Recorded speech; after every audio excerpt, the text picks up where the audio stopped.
اگر دل نہیں بدل رہا تو ممکن ہے کہ وہ نصیب بدلنے کو مان گیا ہے۔ اگر وہ مسلسل ایک ہی دعا کا خیال دل سے نہیں نکال رہا، عین ممکن ہے وہ مقدر میں لکھا جا چکا ہے۔ وہ راضی ہوتا ہے جبھی تو ڈالتا ہے دل میں خیال، بنا مقصد کے تو وہ کچھ بھی نہیں کرتا۔ تو پھر کیوں ڈرتے ہو ان راستوں سے جو ان پر چلا رہا ہے؟ آخر اس نے بھی تو کچھ نہ کچھ سوچ رکھا ہے۔ راستے اس کی مرضی کے ہو سکتے ہیں لیکن منزل تمہاری مرضی کی ہے۔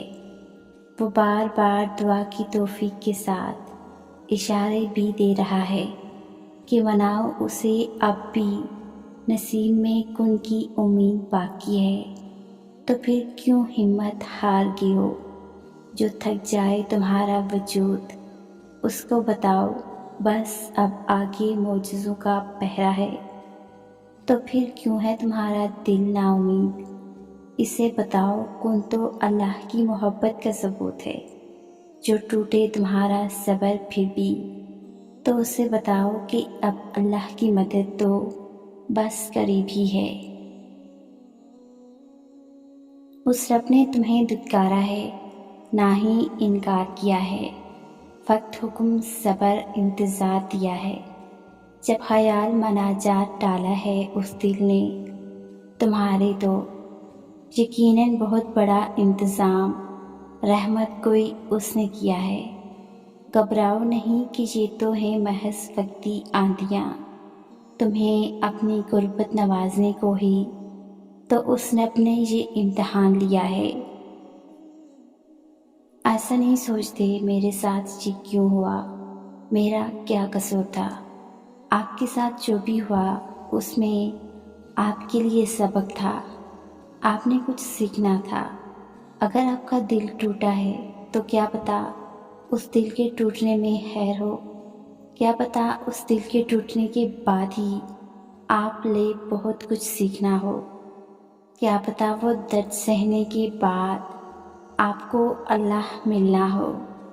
اللہ کو بہت پیار ہے آپ سے، اس نے تو ہر مشکل میں آپ کا ساتھ دیا ہے، کبھی اکیلا نہیں چھوڑا۔ اس جیسا خیال تو آپ کا کوئی رکھتا ہی نہیں۔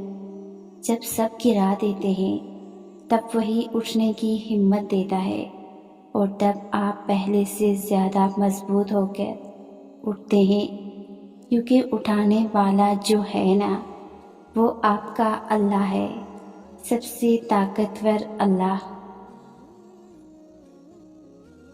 یقین رکھیں اگر اللہ آپ کو کوئی چیز دینا چاہے تو پوری دنیا مل کر بھی اسے آپ تک پہنچنے سے روک نہیں سکتی، چاہے معاملات کتنی ہی کٹھن کیوں نہ ہوں، چاہے پوری دنیا اس کی خلاف ہی کیوں نہ ہو۔ اور اگر اللہ آپ کو کوئی چیز نہ دینا چاہے تو پوری دنیا مل کر بھی آپ کو وہ چیز نہیں دے سکتی، چاہے ساری دنیا اس پر راضی کیوں نہ ہو، چاہے وہ آپ کو کتنا ہی آسان کیوں نہ لگے۔ اے اللہ، نہیں کوئی روک سکتا جو آپ عطا کرنا چاہیں، اور نہیں کوئی دے سکتا جو آپ نہ دینا چاہیں۔